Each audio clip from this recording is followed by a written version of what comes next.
6 pacientes recebem transplante de órgãos contaminados com HIV no Rio de Janeiro.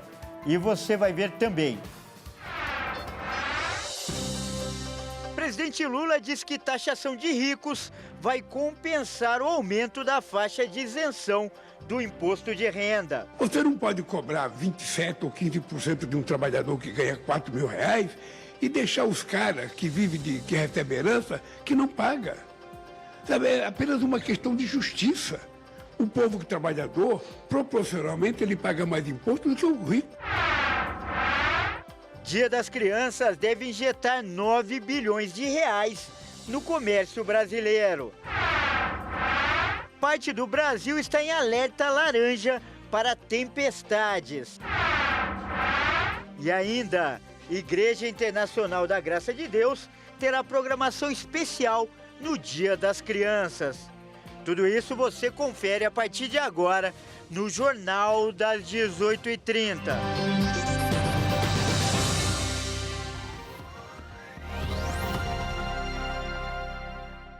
Olá, seja muito bem-vindo. Nós estamos ao vivo, são 18h33 pelo horário de Brasília. Eu sou o Kleber Werneck e a partir de agora você confere comigo as notícias do Brasil e do mundo desta sexta-feira. E olha, a gente começa com uma notícia chocante. No Rio de Janeiro, 6 pacientes transplantados receberam órgãos contaminados com HIV. O repórter Anderson Nascimento vai trazer os detalhes. Acompanhe. 6 pessoas que estavam na fila do transplante da Secretaria Estadual de Saúde do Rio receberam órgãos contaminados pelo HIV. Esse incidente é inédito na história do serviço e está sendo investigado pelo Ministério da Saúde e pela Polícia Civil. O erro foi do PCS Lab Saleme, uma unidade privada de Nova Iguaçu, na Baixada Fluminense.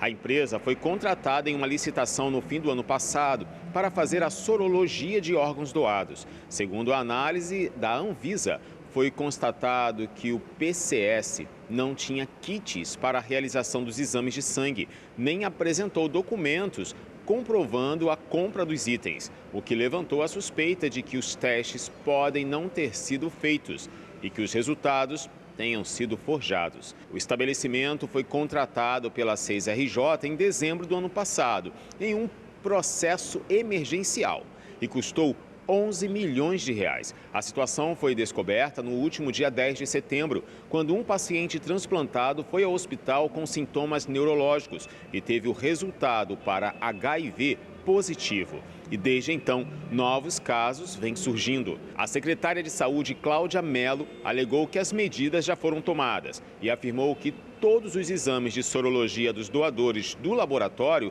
acusado foram transferidos para o Hemorrio.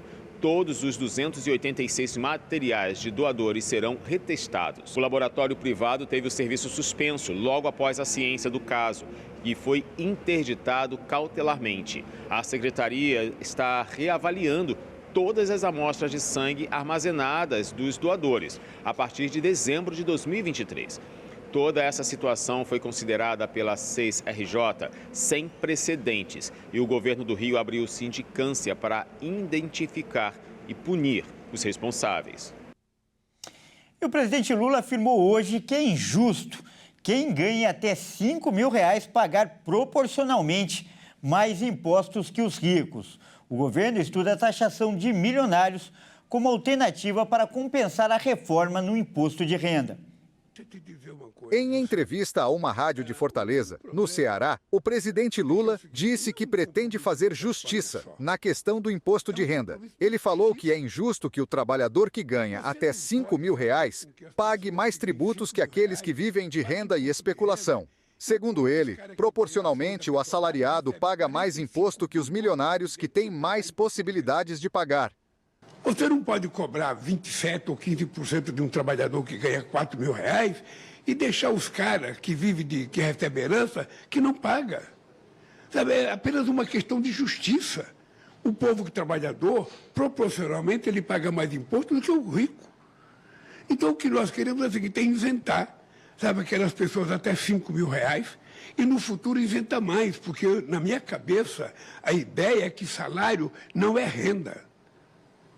Sabe, renda é o cara que vive de especulação. Esse sim deveria pagar imposto de renda. Esse que faz transferência de dinheiro para um parente, ou seja, que paga só 4% de imposto de renda, esse sim precisa ser cobrado. Mas o povo trabalhador, o cara trabalha, se mata de trabalhar, chega no final do ano, ele pega a participação no lucro dele, um pouquinho de dinheiro, vai lá, 27% de imposto de renda. E são a maioria, e são eles que sustentam esse país, porque o rico paga proporcionalmente menos imposto do que o trabalhador. Lula ainda defendeu que esse debate não deve ser escondido para que as pessoas saibam quem paga o que e quanto se paga. Atualmente, a isenção de imposto de renda é aplicada apenas para pessoas que ganham até 2 salários mínimos, equivalente a R$ 2.824 por mês. E os comerciantes estão otimistas em relação às vendas no Dia das Crianças. A estimativa é que a data movimente 9 bilhões de reais em todo o país. Confira na reportagem. A projeção da Confederação Nacional do Comércio de Bens é que as vendas para o Dia das Crianças desse ano tenham um aumento de 2,6% em relação ao mesmo período no ano passado. As estimativas são que o país movimente mais de 9 bilhões de reais com presentes para a data.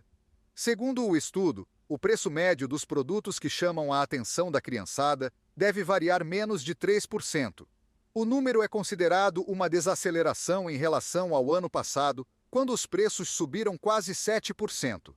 A queda deve ser percebida em compras de bicicletas e brinquedos, mas itens como livros e chocolates estão mais caros neste ano. As expectativas são altas para os segmentos de vestuário e calçados e de eletrônicos e brinquedos. Segundo as projeções, estes serão os setores com maior volume de vendas neste Dia das Crianças. O estado de São Paulo lidera as vendas, seguido de Minas Gerais e do Rio de Janeiro. Já o Paraná é o estado com maior crescimento percentual em relação a 2022. E agora é hora de falar de esportes aqui no Jornal das 18h30 e quem traz as informações hoje é o Caio Veríssimo. Boa noite, Caio. Seja muito bem-vindo ao nosso jornal. E o Corinthians e o Vasco, enfim, receberam a resposta sobre os jogos de volta da Copa do Brasil. Conta pra gente. Pois é, Kleber. Boa noite a você e a todos que nos acompanham. Bom, Corinthians e Vasco finalmente receberam uma resposta do STJD. Os clubes queriam retomar as datas dos jogos de volta da Copa do Brasil, mas foi pedido negado.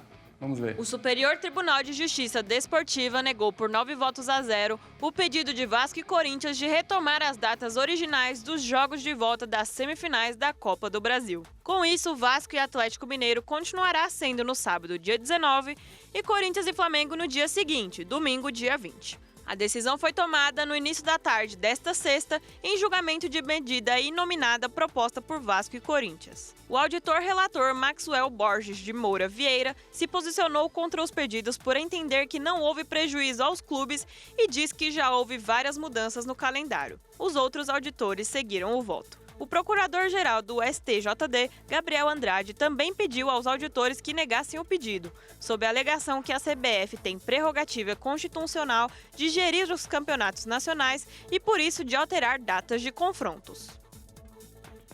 E, cara, nesse fim de semana não tem jogo, pelo Brasileirão, mas tem Libertadores Feminina, é isso? É isso mesmo, Kleber. A Libertadores Feminina entra nas quartas de final, com 2 times brasileiros. Mas quem vai trazer as informações é a nossa comentarista de futebol feminino, a Maíra Anjos. Vamos conferir. A primeira fase da Libertadores Feminina acabou ontem e já foram definidos os confrontos das quartas de final. Dos 3 brasileiros que disputavam a competição, apenas Corinthians e Santos continuam na disputa, pois a Ferroviária foi eliminada após 3 empates em 3 partidas. O mata-mata já se inicia neste fim de semana, com 2 confrontos no sábado e 2 no domingo. As brasileiras jogam no sábado. O Corinthians, atual campeão da competição, vai enfrentar o Olímpia às 17 horas no estádio Arsênio Erico, em Assunção. O Santos enfrenta o Boca Juniors no mesmo estádio às 20 horas. No domingo, o Santa Fé da Colômbia enfrenta o Alianza Lima do Peru às 17 horas. E o Deportivo Cali enfrenta o Independiente Dragonas às 20 horas. As vagas serão decididas em jogo único e, em caso de empate, a disputa vai para os pênaltis. Existe a possibilidade de acontecer uma semifinal entre as equipes brasileiras, caso o Corinthians e o Santos passem de fase. O Corinthians é o maior campeão do torneio continental e vai em busca do pentacampeonato. Já o Santos é bicampeão da Libertadores e busca salvar a temporada após o rebaixamento no Brasileirão Feminino. A edição desse ano da Libertadores Feminina está sendo disputada em Assunção, no Paraguai, e a final está prevista para o dia 19 de outubro. Bom, Kleber, por hoje é isso. Uma boa noite para você e a todos que nos assistem. Obrigado, Caio. Ótima noite para você e bom fim de semana. Até mais. E veja a seguir, parte do Brasil está em alerta laranja para tempestades. E ainda, Igreja Internacional da Graça de Deus terá programação especial no Dia das Crianças. Nós voltamos já.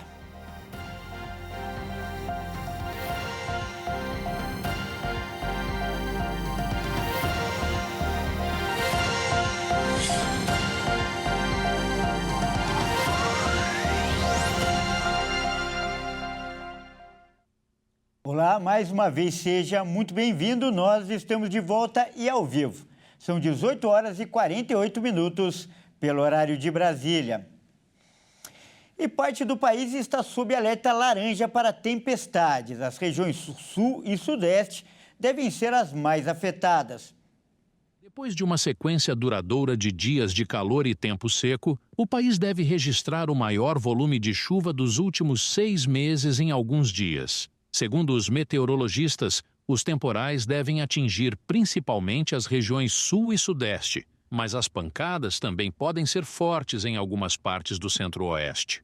Passagem de 2 frentes frias, uma que já se formou e outra que começa a avançar neste fim de semana pelo continente e também vai contribuir para a manutenção das chuvas. Segundo o Instituto Nacional de Meteorologia, boa parte do Rio Grande do Sul, Santa Catarina, Paraná, boa parte de São Paulo, Mato Grosso do Sul, sul do Mato Grosso, sul de Goiás e sudoeste de Minas Gerais devem ter chuvas de até 100 milímetros por dia, com ventos intensos de até 100 quilômetros por hora. Neste sábado, a expectativa é de chuva forte e mais isolada em parte de Minas Gerais, Espírito Santo, Goiás e Distrito Federal. E no domingo, essas regiões ainda podem ter chuva, mas as pancadas não devem ser fortes.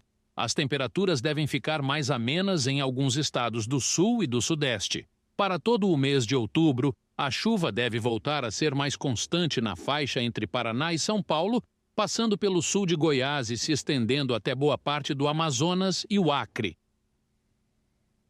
Olha, sexta-feira é dia de dica para o fim de semana aqui no Jornal das 18h30 e quem traz as informações é a Amanda Silva.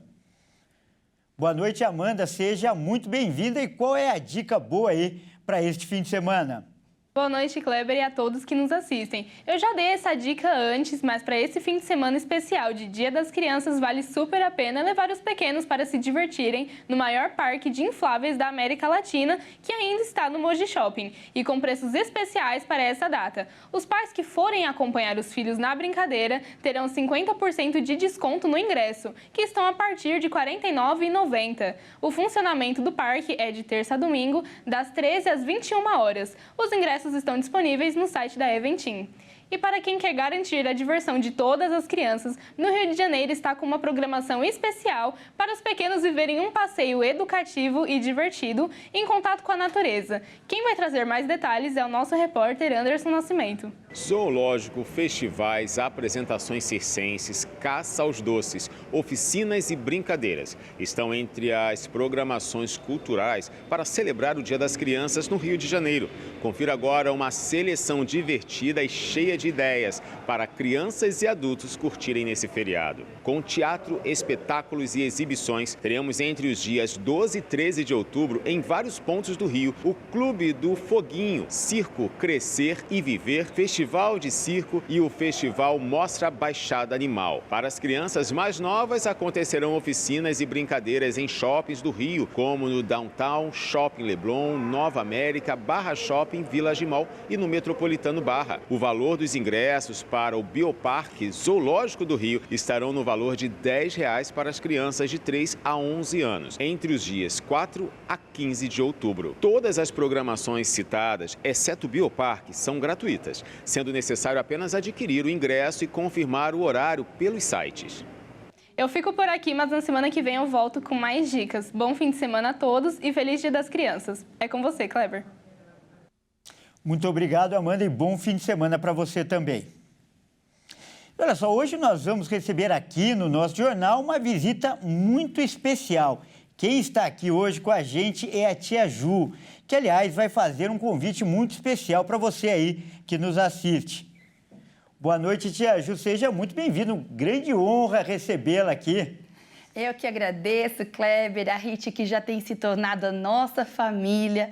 Estou aqui representando o Ministério Crianças que Vencem, que está em festa, Kleber. Por falar nisso, amanhã, Dia das Crianças, vai ter programação especial, né, na Igreja Internacional da Graça de Deus. Conta pra gente, tia Ju. Essa data é o marco anual, onde nós entendemos que a bênção de Deus alcança todos os pequeninos. E aqui na Igreja da Graça não será diferente. Nós vamos ter a nossa grande festa. Neste ano, o nosso tema é Frutos da Graça, onde nós entendemos que da parte de Deus, todas as crianças recebem a boa semente e podem então produzir frutos, ações que agradam o coração do Papai do Céu, Kleber. Olha só, tia Ju, você falou em semente, em fruto, né? Então eu queria que você falasse um pouco para as pessoas que nos assistem sobre a importância das crianças crescerem na igreja, ter contato com a palavra de Deus logo cedo. A gente sempre diz, né, o versículo que está lá em Provérbios, capítulo 22, versículo 6, que diz que se você educa a criança no caminho em que ela deve seguir, quando ela for um adulto, ela jamais vai se desviar destes ensinamentos. Então, a gente entende que a primeira semente lançada num coração tão fértil quanto o coração de uma criança produz frutos que agradam a Deus. Como assim sementes e frutos? A boa palavra ensina que a criança deve amar a Deus sobre todas as coisas. Se ela amar a Deus sobre todas as coisas, ela vai respeitar o papai e a mamãe, ela vai ser uma criança mais calma, ela vai respeitar os amigos, as diferenças, vai evitar as confusões e não vai fazer pirraça, Kleber. Muito legal, tia Ju. Agora, você até citou provérbios aí. Esse ensinamento tem que ser na linguagem deles, né? Com jogos, diversão e principalmente muita alegria. Dá para evangelizar de um jeito infantil, tia Ju? Dá sim. Ó, a gente ensina a criança que Jesus morreu na cruz para salvá-la. Ó, vou fazer de novo. Ó. Jesus morreu na cruz para salvá-la. Isto mesmo. Quando Jesus é convidado a morar no coração de uma criança, ele entra e ele coloca a casa em ordem. Ele limpa de toda desobediência. E a gente tem ensinado durante aí alguns anos e nós vemos aí já frutos desta bênção de Deus. Então, você, papai e mamãe, ensina o seu filho a respeito das coisas de Deus. Faça a oração antes das refeições. Ensina eles a respeitarem, né, os amigos, a não brigarem onde eles estiverem, que com certeza, Kleber, os frutos vão estar assim, ó, visíveis como nós estamos vendo. Tia Ju, a gente tem um minutinho, então rapidinho eu peço para que você faça um convite para os pais e para as crianças que nos assistem e, claro, deixe um versículo, né, para nós. Isso mesmo. A boa notícia é, vamos estar todos juntos festejando os frutos da graça aqui na Avenida São João, no número 791, isso mesmo, na Igreja Internacional da Graça de Deus, a partir das 16 horas. E você não pode ficar de fora. Esta é a oportunidade da sua criança, da sua família ser alcançado pela bênção de Deus. Então vem com a gente, muita alegria, dança, festa, orações e entendimento para que a sua vida e a vida da sua família seja transformada pela presença de Deus. Kleber, esse é o convite. Tá certo, então, muito obrigado. Nós acabamos de conversar com a tia Ju, ela que amanhã vai comandar a programação do Dia das Crianças na Igreja Internacional da Graça de Deus. Tia Ju, mais uma vez, muito obrigado, viu? Eu que agradeço a honra. Grande abraço. Bom, é isso aí, o Jornal das 18h30 fica por aqui. Eu agradeço demais pela sua companhia, ótima noite e bom fim de semana.